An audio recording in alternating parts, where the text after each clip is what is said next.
friends. So last time, a couple days ago, I told you that big changes are coming, and they are. I am getting ready to pare down my entire art studio, including this giant, extremely heavy easel, because I can't take it with me. And my husband and I have decided that we are going on a journey abroad, probably to France to begin with at least, but hopefully maybe to be permanent there.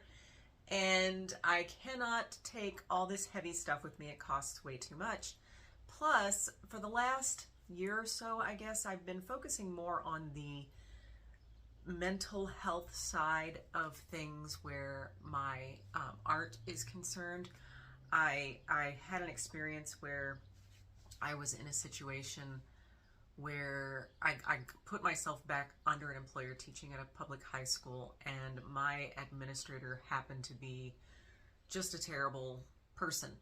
And so I took a big hit with my physical and mental health, and it took me a while to get past that and get back to where my joy was, which is doing art and painting art.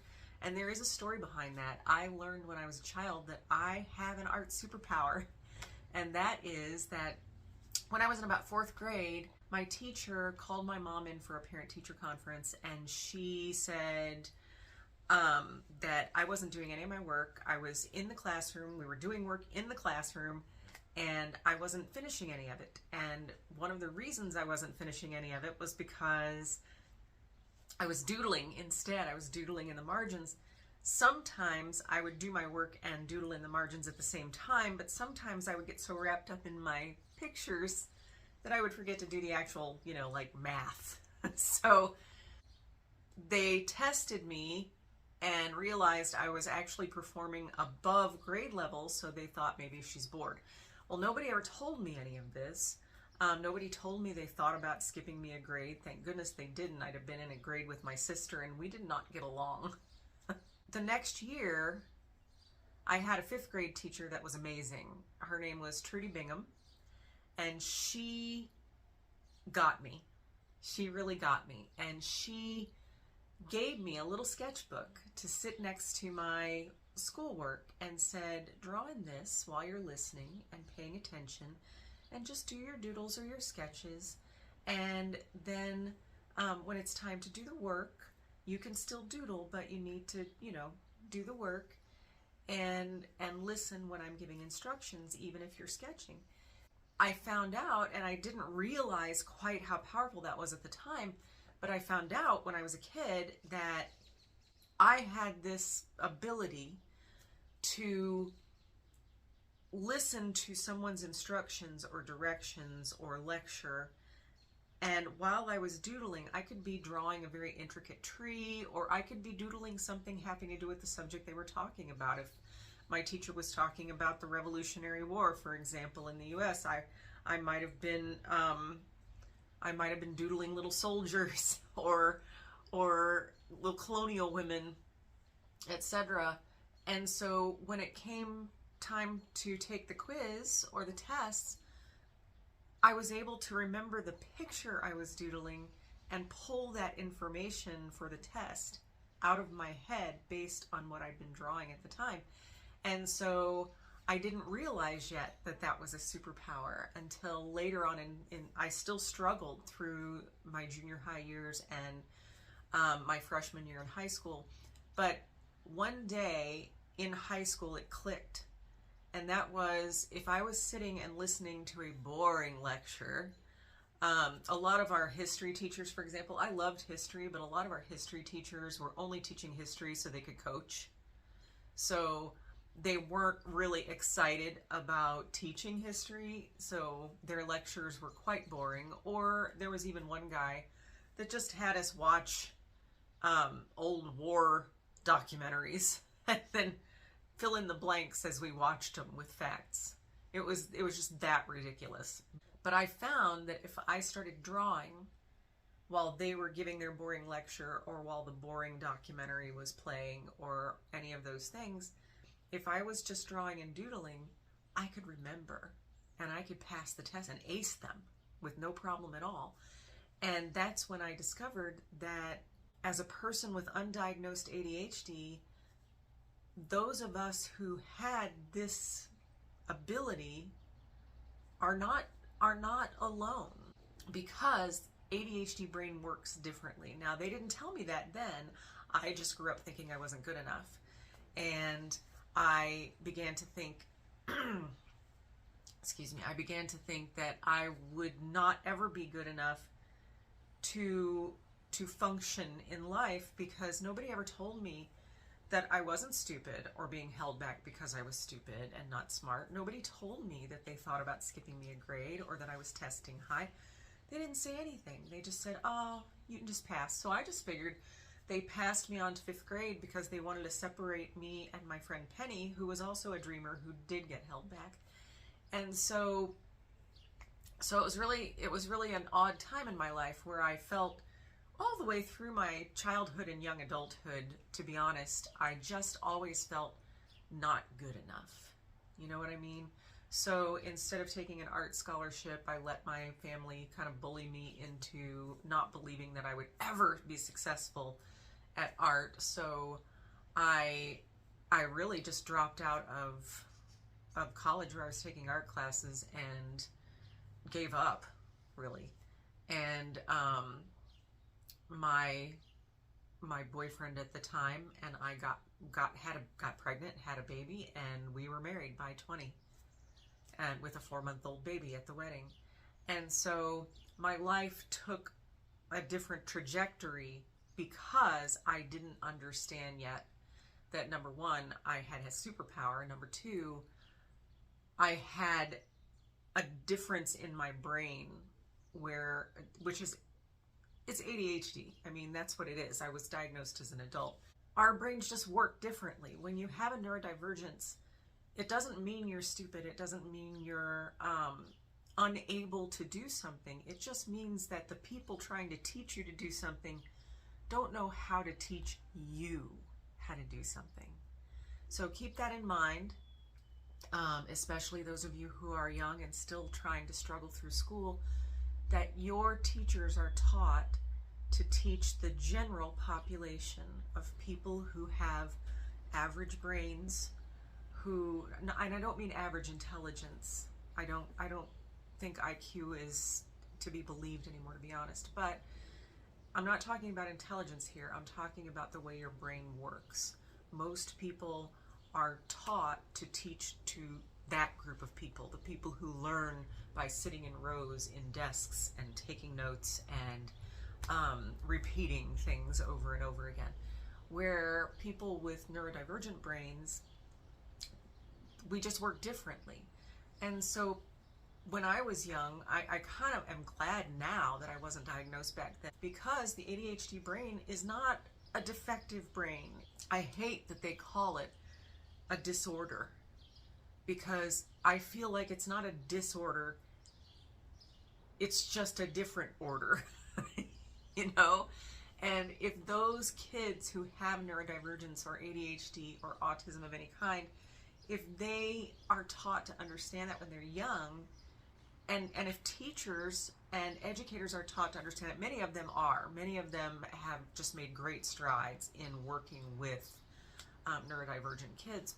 If we can just learn to teach people in the way that they learn, we'd be so much better off as a people. And people who have ADHD or neurodivergence of any other kind wouldn't feel like they are somehow pushed off to a side in some way, because they're people, we're people. And because we can do amazing and great things, and there's some very famous people out there who have ADHD or who had ADHD who turn that into success for themselves. So there are ways that we can do that. Anyway, I digress. So what I've been learning since I had that experience, it took me a good year to get over it. I actually had built I'd been self-validating for many, many years. I got a degree in psychology. I got half a master's degree in psychology before I defected and got a full master's in English. And I did all those things thinking that, going back and getting a degree in fine arts was probably just off the table. But I felt good about myself. I didn't feel not good enough like I had felt through my childhood for various reasons, and through my young adulthood. Going back and deciding I was going to go back into that teaching arena, because I've been in mental health professional arena, I've been in education, teaching special education, as well as public school, regular ed classes, high school English, college freshman English. I was an adjunct professor for a little while too. So I thought, I'll go back and teach a year. And just through a series of bad events, it just turned out to be a very defeating, very psychologically manipulative time in my life. It was abusive. It was an abusive situation. And when I got out of that, I loved my students, by the way. My students, they're stressful. Of course, they were high school seniors ready to get the hell out, and I was teaching them English. My students were not my stressors. It was the administration that was piling more and more and more and more on top of someone who was supposed to be considered a new teacher to the state. Again, I digress. But I spent like a good year in the last couple of years just trying to psychologically get myself past there. And what I discovered was that I took another look at my old superpowers and my old dreams and desires, and I realized that my desire is to use art, use drawing, use these abilities to help other people do the same abilities, but also to help myself on my journey. So I have been downsizing my art. I've been doing a lot of these too, because this is a very meditative painting, right? So I've been doing a lot of paintings like this too, very meditative paintings, and I'm going to show you a few of those over the next week or so, because I'm downsizing everything, and I'm going to not be able to take these paintings with me. I might be able to buy canvases when we get over there and paint again, but I'm finding that I have a new love, and that new love has downsized. I have been enjoying the heck out of just doing some sketches. These are incomplete. Well, this one's not. It was just a fun little sketch of a very crooked little building in my town.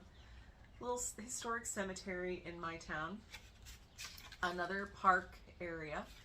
But these are the kinds of things that I'm finding not only are fun and artsy and are taking me back to my childhood of sketching with pen and ink and just a little color on the page, whether it be markers or watercolor.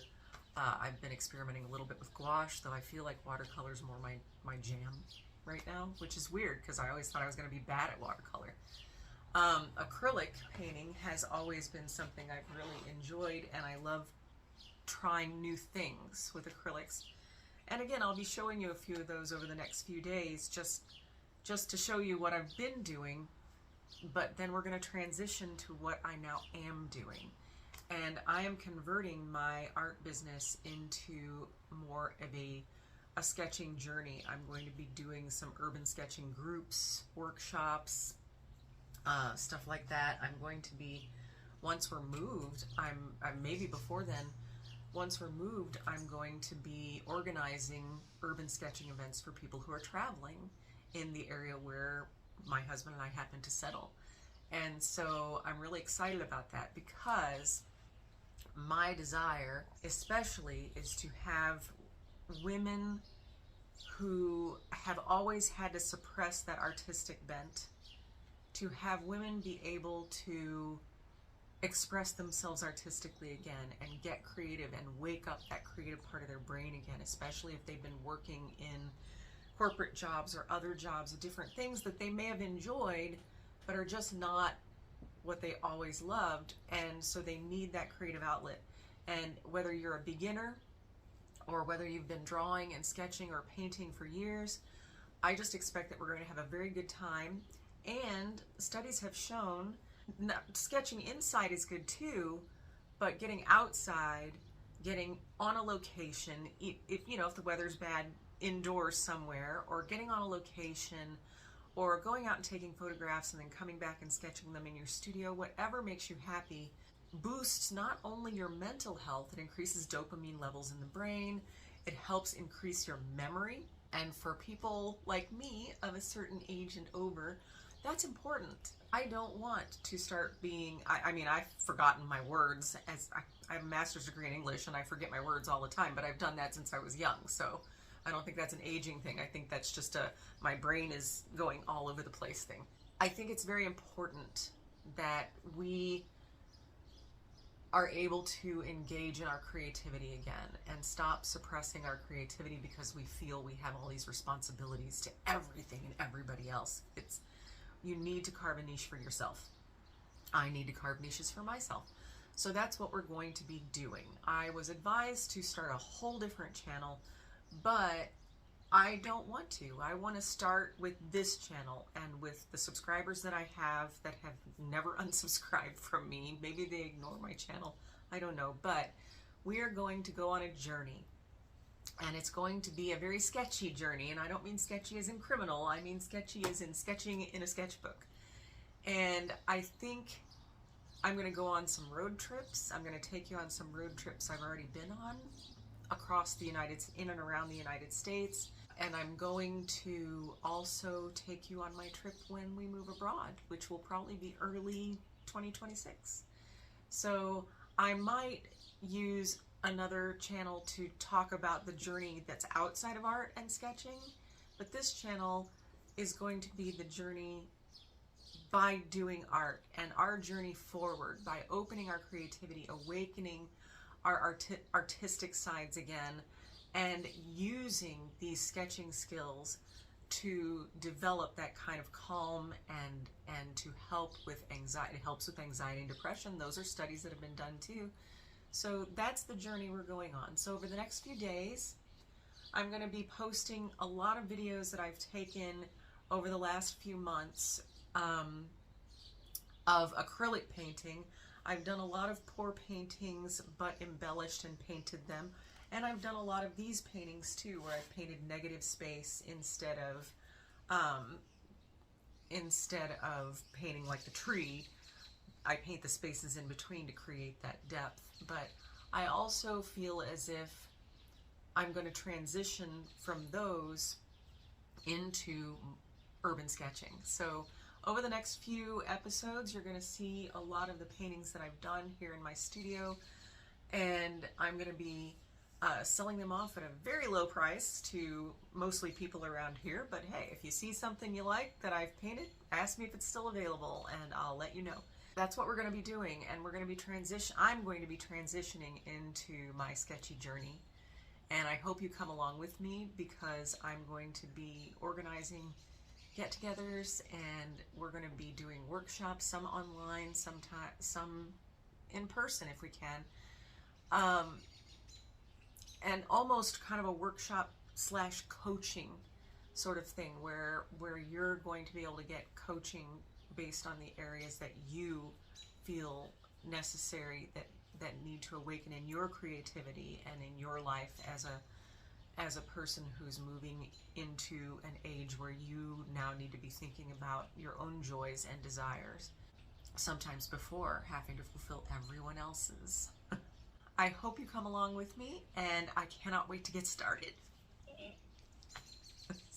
Don't forget to hit the like and subscribe if you haven't already. If you are already a subscriber, I hope you stick with me and come on back and see what we're up to. See you later.